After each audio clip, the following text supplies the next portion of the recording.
So growing up, I tried almost every sport. I played a lot of instruments, and I had a hard time finding something that I truly loved to do. My mom rode as a kid, and actually when I was very young, I always saw pictures of my mom on the wall. So we have this one hall that's just dedicated to her riding career. When I was about 6 years old, I told my mom that I really wanted to try riding. She was reluctant at first because my two other siblings that are quite a bit older than me tried. They did not enjoy it. After maybe 5 months of really prodding, she let me get on a pony. I jumped maybe once every 3 months over poles on the ground, and it was the one thing that I loved to do every single day. Whenever my mom picked me up from school and I got to go to Claremont, that was a good day. I rode there for about a year, and when I turned 7, the instructors there told my mom that I had the potential to, if I wanted to, move on in the sport. Well, my mother, as I said, who rode, she really is the one who led me into the hunter, equitation, and jumper discipline. She was a firm believer that the equitation was the basis for almost every other discipline, and a true foundation in position and correct riding. Classical riding is really where is the springboard to jump off into the highest levels of the sport. I was always very passionate about equestrian sport. Growing up, I never played with dolls. I always played with stuffed animals. I always had pets in the house, and I think that really plays a role because I always have had an extreme passion and love for animals, and there's something about the connection with a horse. To be able to compete in a sport where the one teammate and partner who's always with you, and that's your horse, that's really what drives the passion in the sport. I want to try to be the best of the best, and the connection with the horse is just, I can't even explain it. I wouldn't be doing this without my family.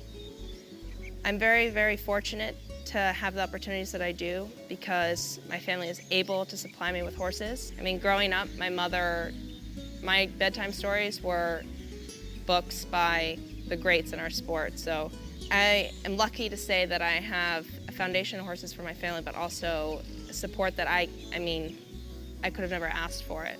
My parents play a huge role in my career goals. My mother drives me to be the best of the best. My father also has done an incredible job at teaching me the business side of this because no matter how talented you are as a rider, no matter what a gift you have for choosing a horse, you cannot be successful in this sport unless you have some sort of foundation in business. Both of my parents are very passionate about me excelling in the sport, but also with my education. They want me to be well-grounded and not always walking on a cloud.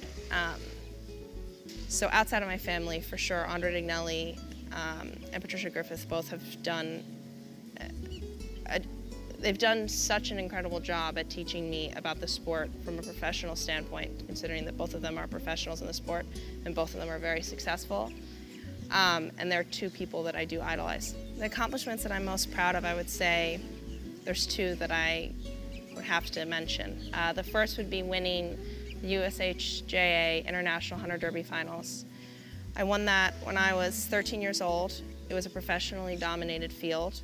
I was on a horse named Seco Z, who I bought from Europe as a jumper.